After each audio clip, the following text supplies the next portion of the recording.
NCCয়ে মানৱ সম্পদ বহু ধৰণে গঢ় দিছে বা গঢ় দি আহিছে বা দিব পাৰে।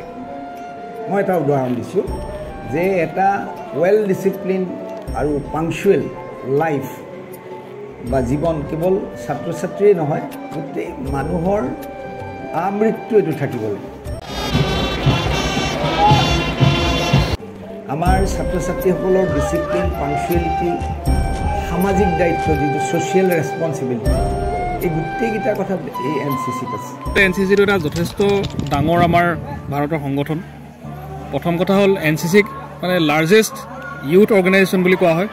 NCC এখন বিদ্যালয় আনিবৰ কাৰণে বিশেষতঃ 9 আছাম বেটেলিয়নত যিটো যোৰহাটত কাৰ্যালয় আছে তাত প্ৰথম আবেদন কৰিব লাগে আৰু ইয়াৰ কাৰণে কিছুমান ফিজিবিলিটিৰ কথা আছে।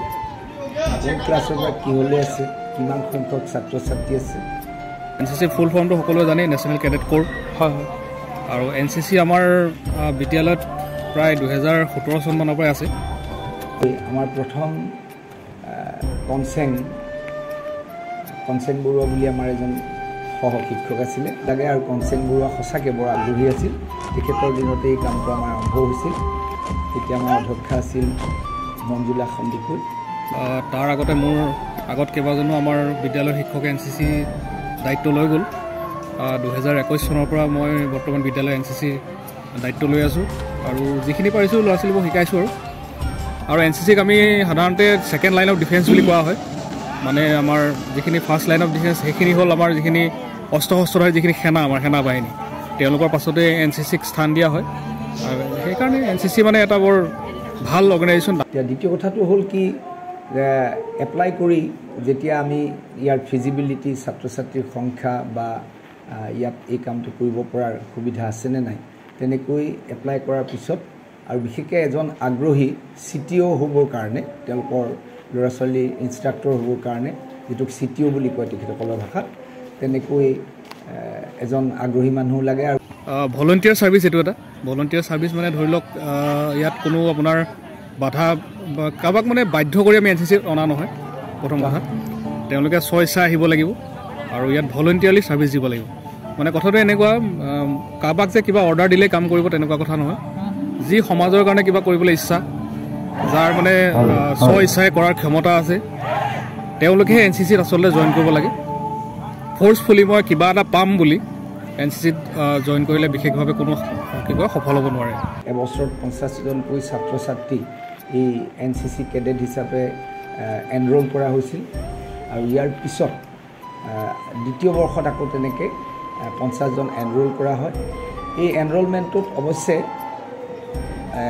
কেইবাটাও কথা গুৰুত্বপূৰ্ণ, বিশেষকৈ ছাত্ৰ ছাত্ৰীসকলৰ একদম আগ্ৰহ লাগিব, নিষ্ঠা লাগিব আৰু তেওঁলোকৰ অকণমান কষ্ট কৰাৰ মানসিকতা লাগিব। কাৰণ ডিচিপ্লিন মেইনটেইন কৰিবৰ কাৰণে, কাৰণ NCC মানে এইটো আমাৰ সামৰিক বাহিনী বা আৰক্ষী বাহিনী তেনেকুৱা ধৰণৰ হোৱা দৰকাৰ। গতিকে তেওঁলোকে যথেষ্ট নিষ্ঠাৱান আৰু আগ্ৰহী ছাত্ৰ ছাত্ৰী দৰকাৰ হয় আৰু আমাৰ CTOসকলে সেইটো কৰেও। আমাৰ এবাৰ দেৱজিৎ দত্ত বৰুৱা আছিল CTO হিচাপে।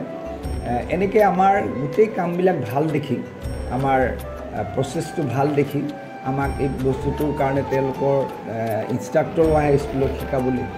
আৰু এই যে বিশেষকৈ আমাৰ মুকুন্দ কলিতাই যেতিয়া এই দায়িত্বটো ল'লে CTO হিচাপে, তেতিয়াৰ পৰা আমাৰ আচলতে এটা গল্ডেন পিৰিয়ড আৰম্ভ হ'ল বুলি ক'ব পাৰি। কাৰণ তেওঁ ইমানেই আগ্ৰহী যে তেওঁ বহুত কঠোৰ এটা অতি ৰিগৰাছ এটা ট্ৰেইনিং কৰিবলৈ আগবাঢ়ি গ'ল।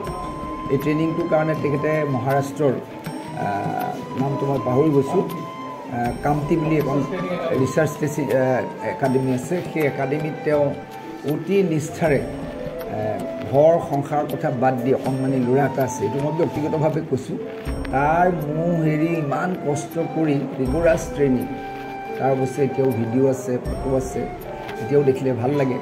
তেওঁ বহুত আগবঢ়াই নিলে আৰু নিয়াৰ ফলত আমি ফাইনেলি আমাৰ এজন কেইবাটাও কৃতিত্ব আমি পাইছোঁ ৰাষ্ট্ৰীয় পৰ্যায়ত, কিন্তু ফাইনেলি আমি যেতিয়া আমাৰ শ্যামল বৰা বুলি এজন কেডেট, তেওঁ ভাল আৰ্টিষ্টো, তেওঁ RD কেম্পত যেতিয়া গ'ল আৰু তাৰপিছত পৰৱৰ্তী অৱস্থাত তেওঁ যেতিয়া আমাৰ অসমৰ এটা প্ৰেষ্টিজিয়াছ এটা বঁটা, বিশেষকৈ চিলাৰায় বঁটা লাভ কৰিবলৈ সমৰ্থ হ'ল, তেতিয়া আমি এইটো এটা গল্ডেন পিৰিয়ড বুলি আমি ভাবোঁ।